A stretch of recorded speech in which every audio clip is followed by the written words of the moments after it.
Si eres un luchador, Modelo es tu recompensa y este mensaje es para ti. Toleras un poco de todo para nunca defraudar a tu gente. Eres fuerte, eres valiente, eres el campeón del barrio. Eres una máquina de chambeo, una fuerza de la naturaleza. Contigo nadie se mete. Eres un real, un leal, un motor de productividad. Eres un luchador y Modelo es tu recompensa. Te has ganado hasta la última gota de esta rica lager dorada. Así que ponla en alto. Modelo, la marca de los luchadores. Todo con medida. Cerveza importada por Crown Imports, Chicago, Illinois. Este audio está hospedado en iVoox.com y es propiedad de su autor. Descarga gratis los mejores audiolibros, monólogos, conferencias, cursos de idiomas y mucho más en iVoox.com.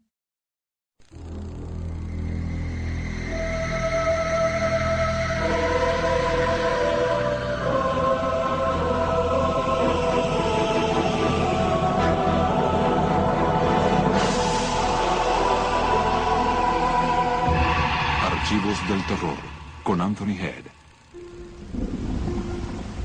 Soy Anthony Head. En los últimos años, he disfrutado mucho interpretando el papel de Giles en Buffy la Cazavampiros.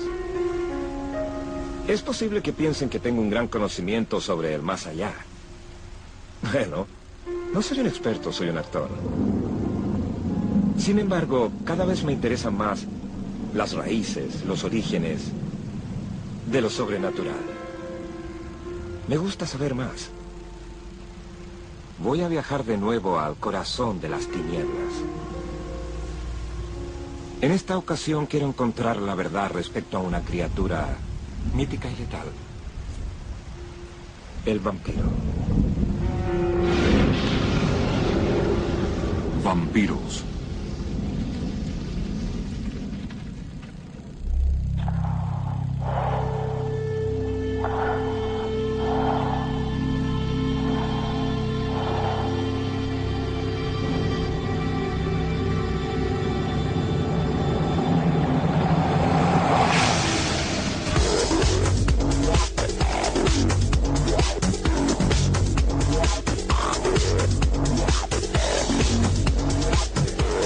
Romanticismo gótico.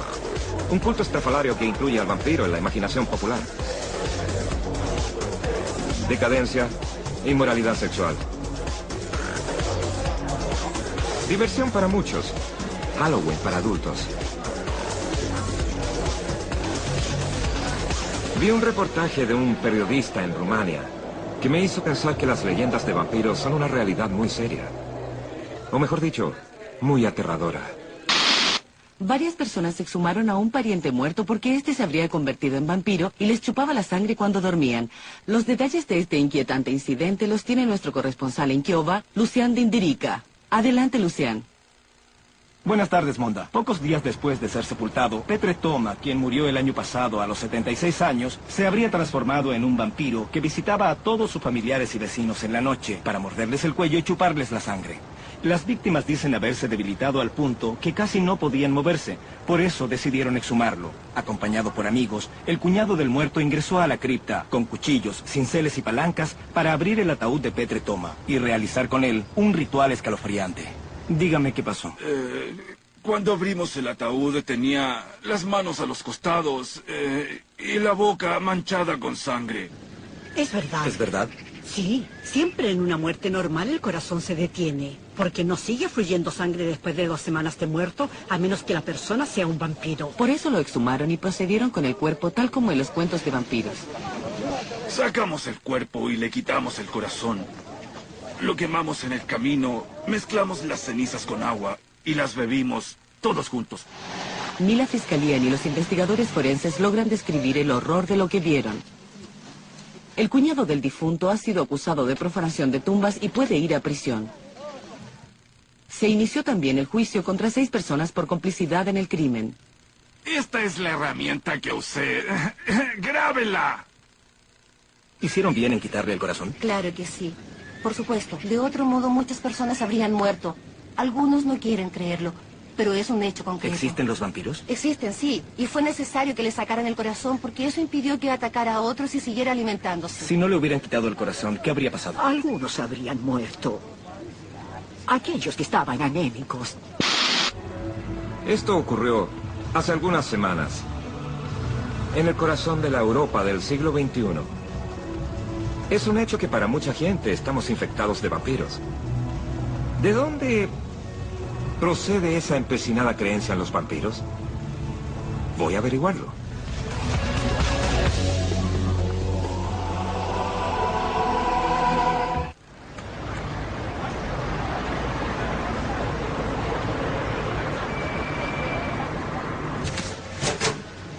Gracias. Tal vez igual como yo, todo lo que usted conoce de vampiros viene del cine. Palomitas, por favor.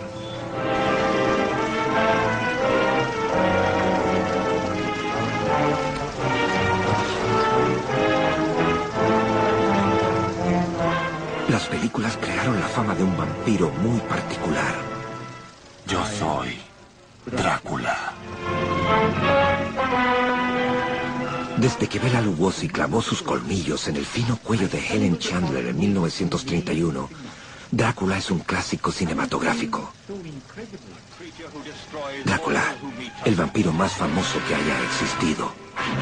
Drácula, el aterrador, el temido, que duerme en tumbas de muertos en el día y sale en la noche a llenar de terror a los inocentes y a extraer la sangre de jóvenes vírgenes. Hubo cientos de películas de vampiros con actores como Christopher Lee y Gary Oldman. Por supuesto hubo un Drácula antes de Bela Lugosi y vampiros antes de Drácula.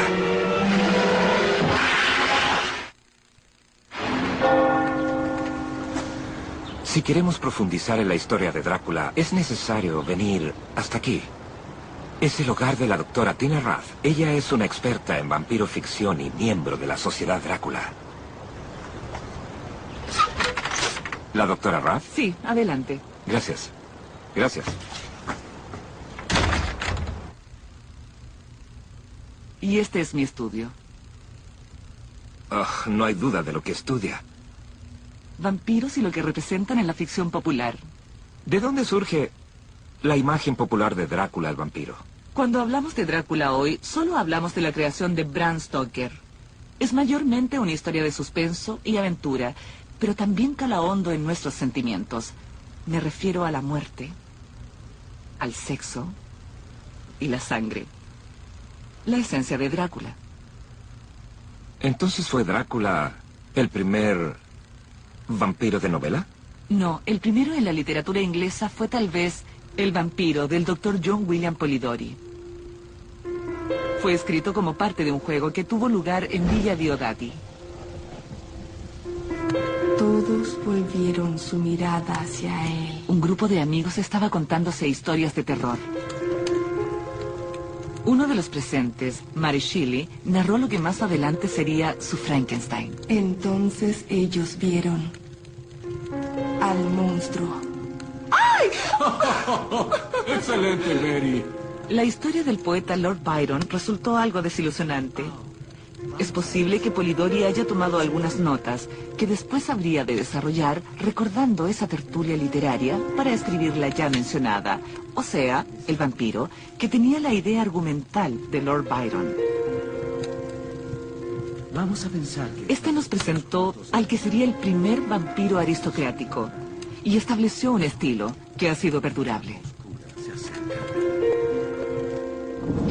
Aparte del vampiro de Polidori, ¿qué inspiró a Bram Stoker para crear Drácula? Estuvo de vacaciones en Whitby con su familia. Ese balneario es un lugar extraño, muy romántico. Se destacan las ruinas de la abadía, con su cementerio parroquial, cuyas sepulturas son erosionadas por el mar. El ambiente de Whitby es fantasmal y tétrico. Whitby parece ser un escenario ideal para un cuento de terror. ¿Encontró allí algo que le ayudara en su novela? Yo creo que fue mucho más que eso. Particularmente tuvo como estímulo un sueño muy especial que tuvo el 7 de marzo. Él lo atribuyó a una cena muy pesada antes de acostarse, pero en todo caso activó su creatividad. La pesadilla lo llevó a un mundo desinhibido, donde el sexo se manifestaba sin frenos, donde los hombres formaban parejas y las mujeres se besaban libremente.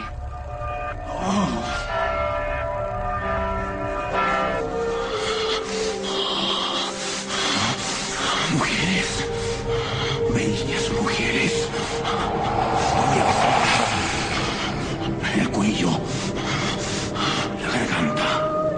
En su experiencia onírica, visitó un mundo ajeno a las normas represivas que ejercía la sociedad victoriana, que solía provocar distorsiones de todo tipo, hasta la aberración, y dar vida a diferentes monstruos.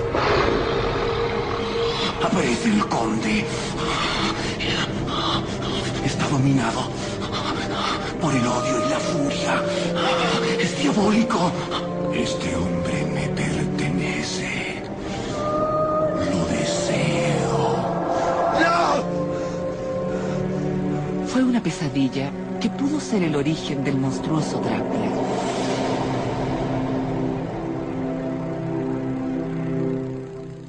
¿De dónde tomó el nombre Drácula? John hizo algunas investigaciones en el Museo Británico. Encontró allí un relato sobre los principados de Valaquia y Moldavia. En un episodio descubrió un nombre muy interesante y atractivo. Valvode, también llamado Drácula.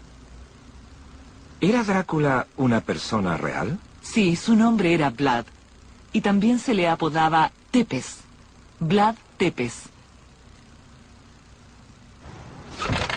Si el nombre Drácula provenía de una persona real, ¿esa persona fue Vlad Tepes? ¿Un vampiro? Es una pregunta para la que necesito una respuesta. Espero encontrarla en los Montes Cárpatos, en Transilvania. Si eres un luchador, Modelo es tu recompensa y este mensaje es para ti. Toleras un poco de todo para nunca defraudar a tu gente. Eres fuerte, eres valiente, eres el campeón del barrio. Eres una máquina de chambeo, una fuerza de la naturaleza. Contigo nadie se mete. Eres un real, un leal, un motor de productividad. Eres un luchador y Modelo es tu recompensa. Te has ganado hasta la última gota de esta rica lager dorada. Así que ponla en alto. Modelo, la marca de los luchadores. Todo con medida. Cerveza importada por Crown Imports, Chicago, Illinois. Hogar tradicional de los vampiros.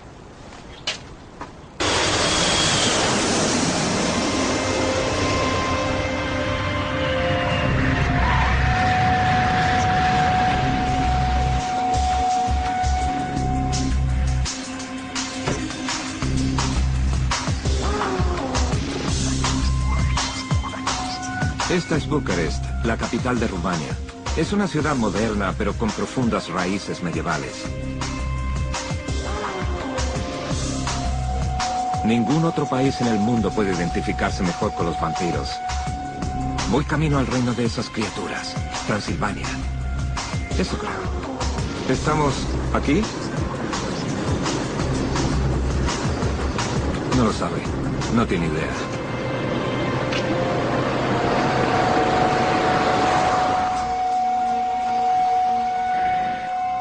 Al viajar por Rumania no se requiere gran imaginación para suponer cómo pudo ser el país hace algunos siglos. Aquí en la campiña, poco es lo que ha cambiado. En este dramático y extraño panorama, una creencia en fuerzas oscuras es bastante menos sorprendente. Mi destino es este lugar, Bonali. Es un castillo de piedra que pudo pertenecer al infame rey Valaquio, de quien Stoker escribió en Whitby, Vlad Tepes. Hay una pregunta. Sabemos que influyó en la imaginación de Stoker, pero ¿fue el primer vampiro? Con algo de suerte, lo sabré antes de la medianoche.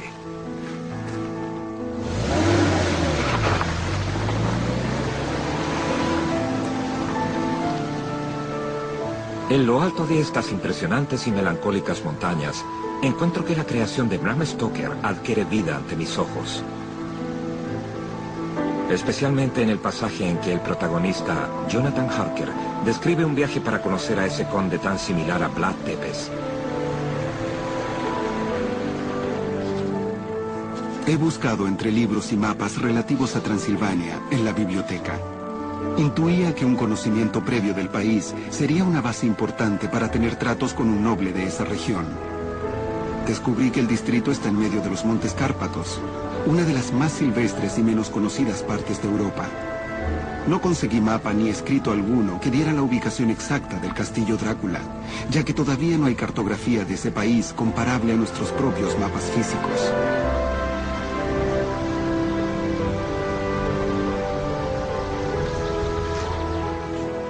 Leí que toda superstición universalmente conocida está escondida en la herradura de los Cárpatos, como si fuese el cráter de un volcán imaginativo. De modo que mi visita resultará interesante. Debo pedir al conde mayor información.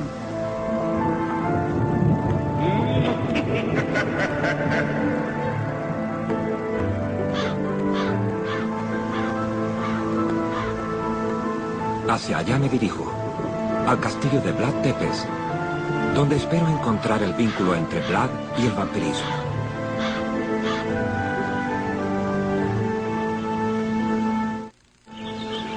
Lo que yo deduzco de todo lo que he leído y estudiado es que ellos tratan a su manera de reeditar lo que Vlad hizo. Nicolae Pedararu dirige la Sociedad de Drácula en Rumania y es uno de los más conocidos expertos en vampiros. En estas tierras usaban piedras y argamasa para reparar los muros. Le pregunté a Nicolae sobre el origen del nombre Vlad. Se conoce como Vlad Tepes. Tepes, tapa, significa estaca. Es el apodo que le pusieron los guerreros turcos, a quienes les aterraba combatir contra Vlad Tepes porque Vlad empalaba a los prisioneros. Para los turcos la empalación no solo es una terrible tortura, es un vejamen porque convierte a un hombre en mujer. ¿Puede explicarme cómo se realizaba la empalación, cómo torturaban, cómo sacrificaban? La víctima es tendida en el suelo, con sus piernas separadas. La estaca también está en el suelo, fija.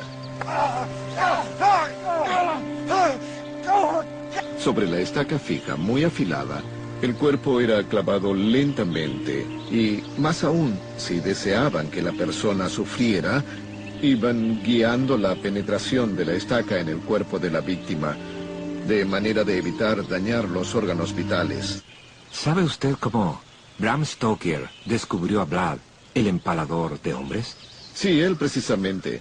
Leyó un folleto titulado Un relato de los principados de Valaquia y Moldavia, escrito por el cónsul británico en Bucarest, un señor William Wilkinson, y era un resumen de media página. En Valaquia regía un príncipe llamado Drácula. Él había batallado contra los turcos y perdido. Luego sería sustituido por su hermano menor. En Rumania, Drácula significa diablo. Dicen que después de leer ese resumen, Bram Stoker habría dicho, usaré el nombre Drácula para mi conde vampiro. Entonces Vlad no era vampiro. ¿Fue solo una invención de Bram Stoker? Bram Stoker hizo dos cosas.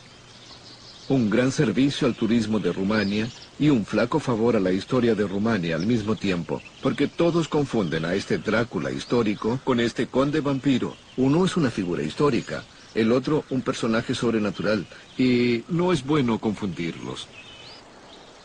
La historia y el más allá son cosas muy distintas. La historia y el más allá son cosas muy distintas. Es mejor que tenga muy presente eso. El ambiente es muy singular. Casi puedo imaginar lo ocurrido aquí hace unos 6 siglos. Estas lomas montañosas eran bosques, no de árboles, sino de hombres empalados.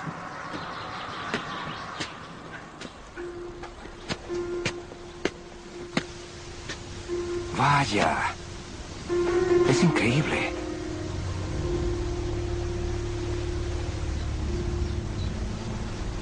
El castillo Drácula, por fin. Su ubicación es asombrosa. Una fantástica posición defensiva para un príncipe con inclinación a hacerse de enemigos. Si estas murallas hablaran, ¿qué horrores contarían?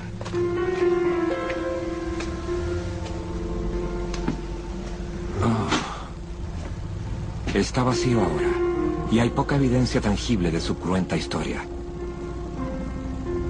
Hay silencio. Las aves no trinan aquí. ¡Qué viento tan fuerte!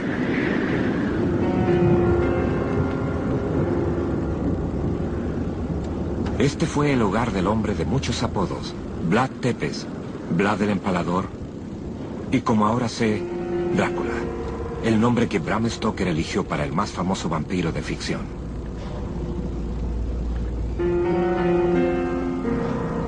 Queda así aclarado un elemento de la historia, pero debe haber más, porque aún habiendo sido muy cruel y sádico, Vlad nunca se alzó entre los muertos ni bebió sangre de sus víctimas.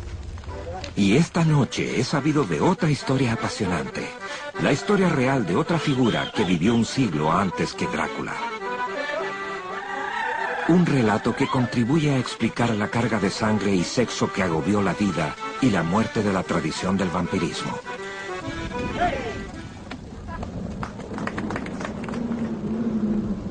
Es la historia de una aristócrata nacida en una poderosa dinastía que rigió un feudo al otro lado de estas montañas.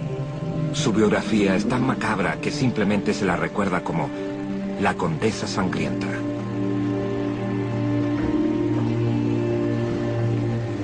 En 1604, la condesa Elizabeth Bathory, a los 40 años, se hizo cargo del condado familiar tras la muerte de su esposo en batalla, y pronto se creó una reputación de implacable administradora. Empleaba a mujeres jóvenes de aldeas cercanas como sirvientes, que vivían en temor constante de su ira. Toda falta, por mínima que fuese, se castigaba duramente. El castigo se convirtió en sacrificio ritual desde que una noche la Bathory ordenó derramar sangre. Ver la sangre de una doncella causó en ella la macabra convicción que, con el sacrificio de vírgenes, podría rejuvenecer su opaca belleza.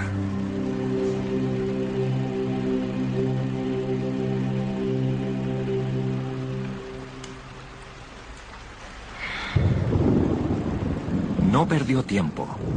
Ordenó a su lacayo Zargo y su mayordomo Janos Uibaya que degollaran a la muchacha.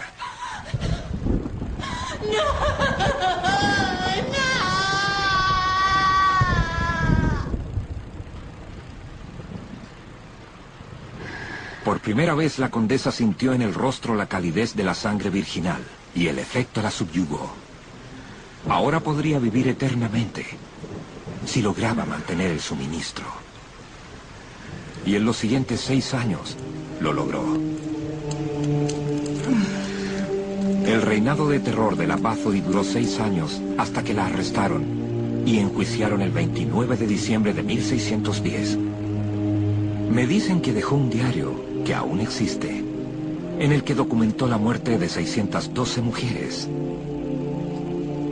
Fue condenada a cadena perpetua en sus propias mazmorras, donde estuvo tapiada hasta que murió, sin arrepentirse, y todavía bella 4 años después. Entonces, existió un Drácula que vivió en Transilvania. Fue un sádico brutal, pero no un chupasangre. Hubo también una condesa sangrienta, una psicópata obsesionada con la juventud eterna, que se bañaba en la sangre de jóvenes doncellas, pero que no era de los muertos vivos. Me faltan piezas del rompecabezas, una explicación sobre los bebedores de sangre que se alzan de la tumba con colmillos y espolones. Escuchen esto ahora. Es Drácula. Van Helsing, el cazador de vampiros, explica los sentimientos de estos seres. Nosferatu no murió como la avispa después de picar, se tornó más fuerte. Y siendo más fuerte, tuvo aún más poder para ejercer el mal. Nosferatu.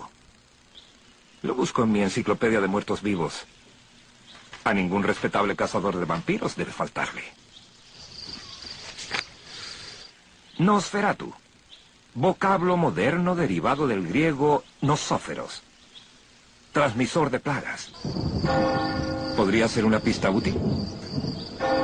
¿Los vampiros estarían relacionados con las plagas que periódicamente asolaban la Europa medieval? Presiento que los secretos de los vampiros están a punto de revelarse.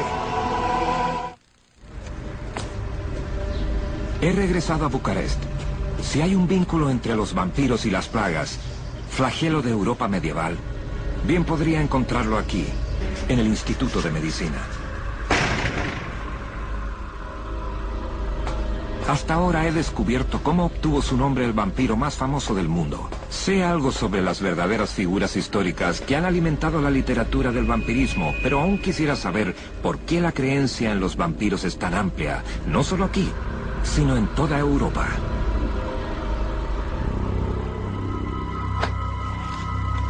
Estos documentos son doctas instrucciones del relato original del exterminio de un vampiro. Y comienza con la plaga. Data de 1738, escrito por un funcionario del Imperio Austrohúngaro. Y al parecer es el primero en registrar la palabra vampiro. Este informe causó tal revuelo que cada corte de Europa solicitó una copia. Cuenta la historia de un campesino serbio llamado Peter Plugieric, que murió en 1725. Informe del dictamen imperial del fiscal de distrito. Un súbdito de la aldea de Koslova llamado Peter Plugieric se indispuso y enfermó mortalmente por la plaga. 10 semanas después, otras 9 personas, jóvenes y viejas, fallecieron. Pero antes de morir afirmaron que el antes mencionado Peter Plugieric se había levantado de su tumba, acudido a ellos mientras dormían y les había succionado la vida para recuperar la suya propia.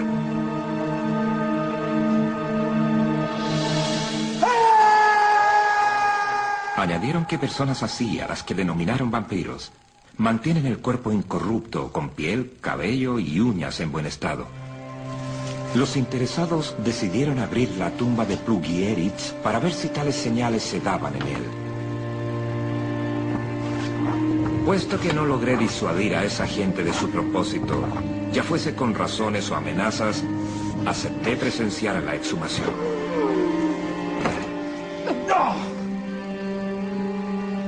El rostro, las manos, los pies y todo el cuerpo estaban en tal condición que no podrían haber lucido mejor durante su vida.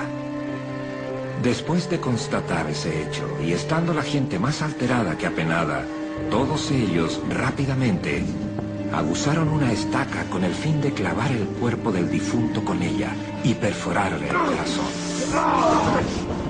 Cuando lo hicieron, no solo fluyó mucha sangre completamente fresca por sus oídos y boca, sino que hubo salvajes reflejos en sus partes privadas también.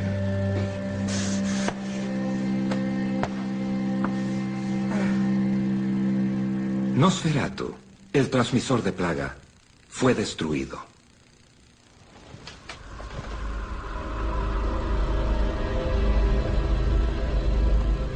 Eran tiempos muy supersticiosos, y dudo que la gente tuviese mucha idea de lo que pasa al descomponerse un cuerpo. Lo que veían en esas sepulturas que abrían pudo hacerles creer en los vampiros. No puedo postergarlo más. Tendré que ver con mis ojos lo que pasa cuando un cuerpo se corrompe. Comprobar qué sustentación tiene mi teoría, que la imagen de los vampiros se debe a un terror muy humano ante los cadáveres corruptos.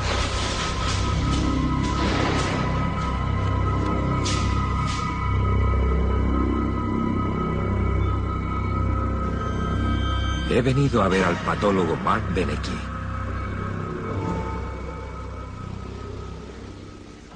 ¿Ha visto un cadáver? No. ¿Ni el de un abuelo o pariente? No.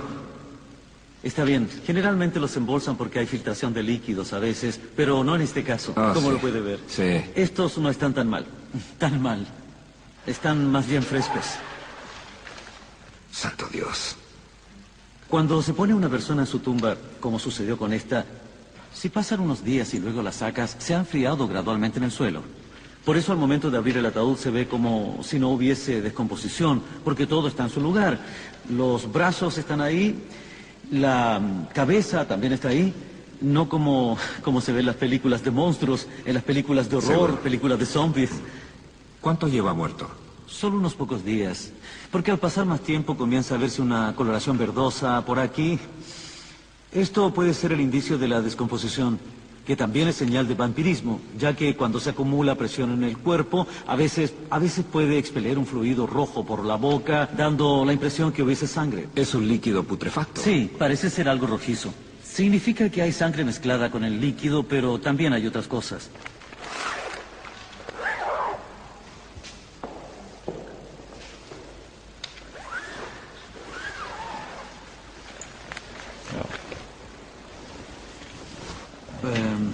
A veces se ven larvas. Que son un anuncio de lo que vendrá. Gusanos. Sí, ¿está algo incómodo otra vez? No, es por pensar en larvas. Que se te alojen tras las orejas es inquietante. Bueno, nos pasará a todos, ¿no? Democracia de cementerio. Creo que ese es tal vez mi mayor problema.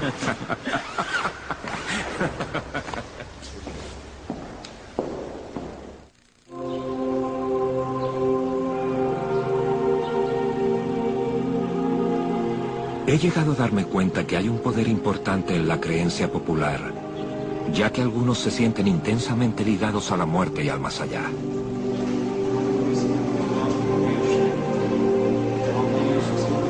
La muerte y la putrefacción tienen que ser explicados, sin duda. Es una necesidad muy humana. Y muchas personas sin noción científica alguna solo tienen una explicación basada en creencias ancestrales. El poder de las creencias está presente en todas partes. Para poder hablar de este tema, hay que entender que Rumania es un país agrario. Aunque estamos viviendo el comienzo del tercer milenio, en el sector campesino aún priman las tradiciones de una sociedad conservadora, lo que es muy importante. Eso hace que las leyendas y los mitos permanezcan. Todavía se cree en espíritus tránsfugas, en muertos vivos y en vampiros, que están oscilando entre dos mundos. Por lo tanto, en este mundo rural se cree en las almas y en la presencia de ellas en el hogar, en el trabajo, en la familia y en la comunidad. Por supuesto que se cree en cierta forma de manifestación física de las almas que no están en paz consigo mismas. Sin duda uno quisiera aprender más, pero... Gracias. Mucho tiene explicación en la historia, por la cultura de un lugar, por la ciencia. Pero a pesar de eso, todavía hay mucha gente que cree en los vampiros hoy. No tan solo en una pequeña aldea rumana, sino en grandes capitales del mundo.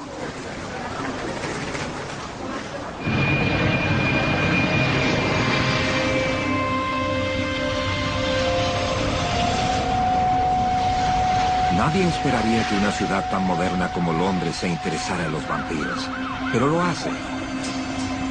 Entre 1967 y 1984, el cementerio de Highgate fue centro de una epidemia de vampiros. Estas son imágenes originales de un film de los 70 que inicialmente informó de los ataques. Destaca al autoproclamado obispo de un oscuro culto religioso que cree que él combate contra los muertos vivos. Satán, ponte a mis espaldas y lárgate de aquí para siempre. Hoy mantienen un retiro secreto en un lugar del sur de Inglaterra.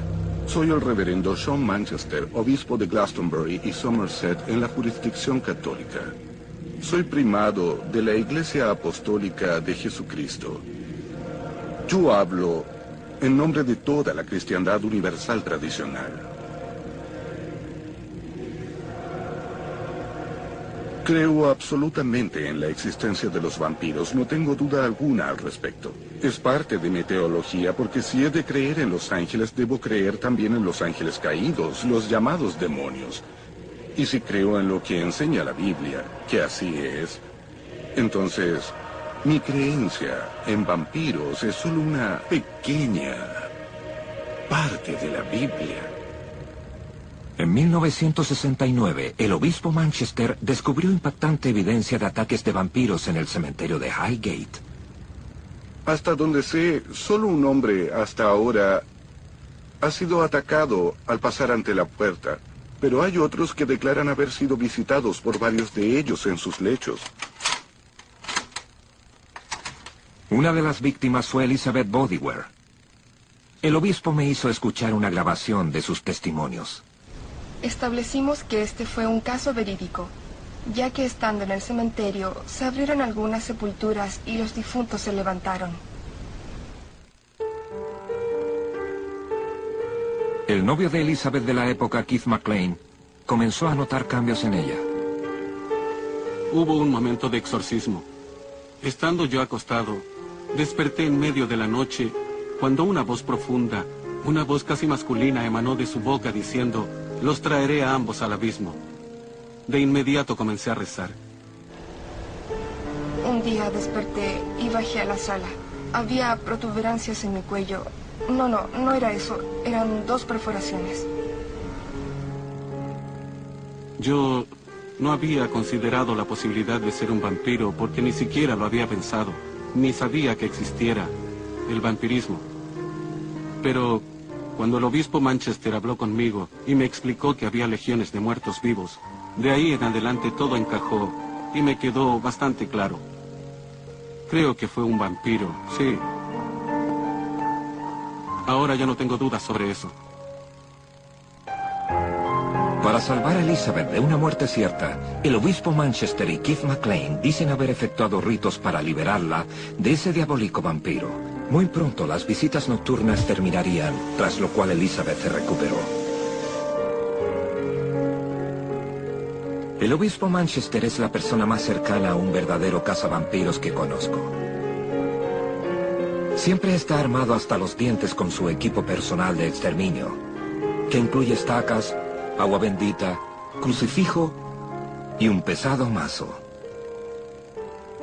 Ahora estaba en campaña para ubicar la tumba del vampiro de Highgate. Y finalmente fue encontrada en las entrañas de una mansión neogótica sin lápidas en la vecindad de Highgate. Allí, tras mucho dramatismo, extrajimos los restos que había en un ataúd y los llevamos a un jardín interior y procedimos a cremarlos. Ese fue el final de la fuente misma de la epidemia de vampirismo en el cementerio de Highgate a comienzos de 1974. El vampiro es la antítesis de la vida. Es una abominable y sucia parodia del sacramento redentor de Cristo. Solo pueden deparar muerte, sufrimiento y, peor aún, contaminación del alma. No encuentro registro de que se haya exhumado un cadáver en la mansión que el obispo Manchester menciona. Sin embargo, él cree haber eliminado a un vampiro. ¿Cuán extravagante es tal creencia? ¿Cómo es que la seducción de lo sobrenatural ha perdurado desde el medioevo? Aún así, ¿estamos aún proclives a tal creencia? Por favor, adelante. Esta noche tomaré parte en un experimento que revela lo vulnerables que somos a la existencia de lo sobrenatural. Con tal fin, me he reunido con el psicólogo Richard Wiseman, que va a conducir una sesión. Richard actúa sobre un libreto preparado. Ha dicho al grupo que intentará contactar al espíritu de George Hartman, un personaje ficticio relacionado al vampiro de Highgate. El vampirismo, el terror, los fenómenos, lo paranormal, todo eso agobia a las personas. Contactaremos el espíritu de George Hartman. ¿Es posible persuadirnos, con este grupo de personas elegidas al azar, que creamos en fuerzas ajenas a nuestro entendimiento? Antes de empezar la sesión, hablé con Richard del tema en un bar. Richard, ¿haces esto con frecuencia? Lo he hecho muchas veces, sí, pero en forma muy diferente, muy diferente. ¿Usas ayuda electrónica o algo así? ¿Puedes contarme? No, confieso que soy demasiado escéptico sobre todo esto. Luego de conducir numerosos grupos y ver la misma clase de reacciones, pienso que todo esto es muy psicológico. Uno lo cree o no. Y recrea o no vampiros en su ambiente según tales creencias. George, ¿estás ahí?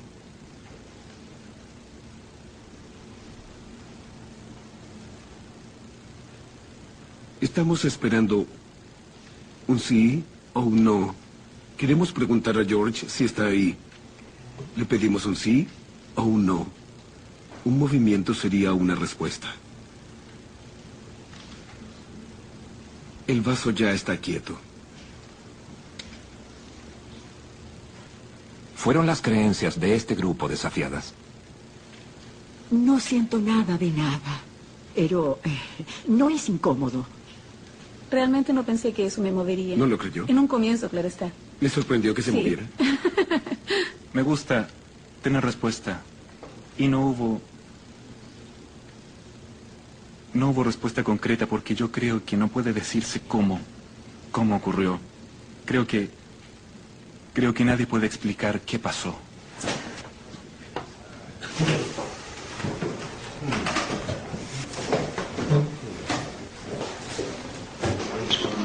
Estos eventos son muy atractivos. Todos quieren participar.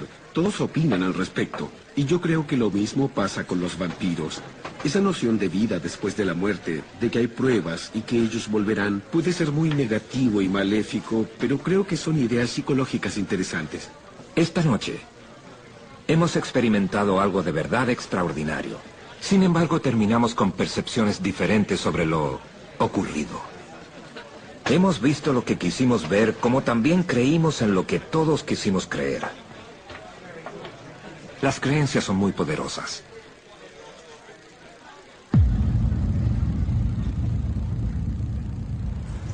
Lo cual nos lleva de vuelta al incidente con que comenzamos, la profanación de la tumba que escandalizó a millones.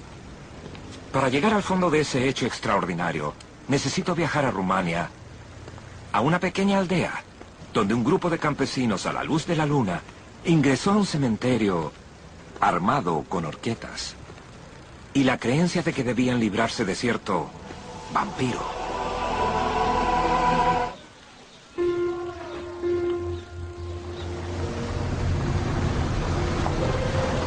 Marotino de Sus.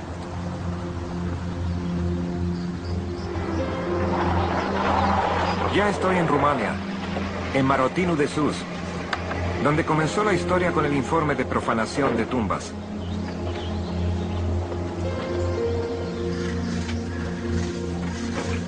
Marotinu es como muchas aldeas en Rumania. Vive en el siglo XXI, pero arraigada en antiguas creencias que para muchos siguen siendo reales. Estoy con una periodista, Marina Andrenashi, quien dio a conocer la noticia. ¿Qué indujo a los aldeanos a cometer esa macabra acción? Disculpe, quisiera hacerle una consulta. Queremos saber si las personas de este pueblo realmente creen vampiros. Las personas de aquí creen en ellos. De otra manera, no imagino cómo podrían hablar de vampiros. ¿Pero ustedes tienen parientes que hayan participado en la muerte de algún vampiro? Hacer cosas como las que ocurrieron, no. He escuchado a los ancianos hablar de vampiros, pero no hemos tenido casos en mi familia. Este es el cementerio donde ocurrió todo. Parece muy pacífico ahora, pero hace unos pocos meses la escena era muy diferente.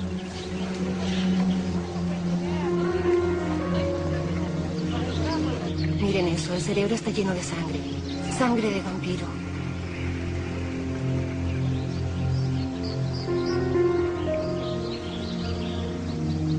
¿Usted cree que existan los vampiros? Por supuesto. ¿En serio? Sí. Como actor uno debe creer en todo lo que... Bueno, usted sabe. Sí, claro, es importante.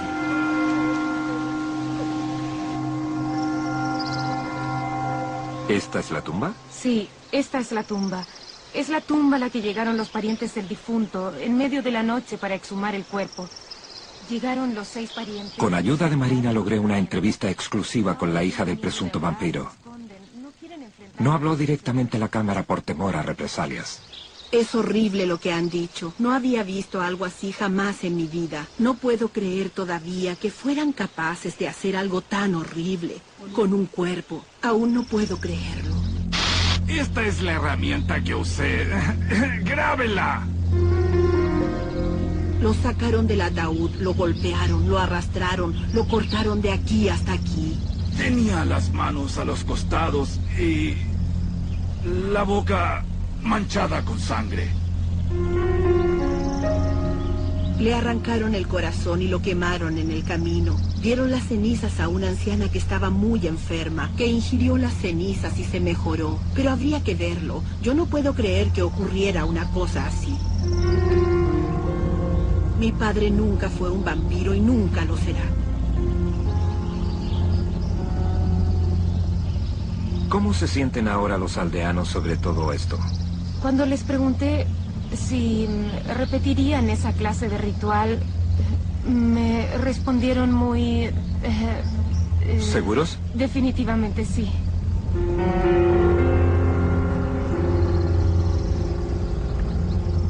Mi viaje comenzó con el mundo irreal y sofisticado de los vampiros de Hollywood. Pero termina aquí, con esta historia de terror. Una historia demasiado real, que ocurre al liberar nuestros temores y fantasías tenebrosas. El mundo real es más aterrador que el mundo ficticio. Y para esta gente, como para mucha en el mundo, la maldad de los vampiros está muy presente. Y es muy, muy real.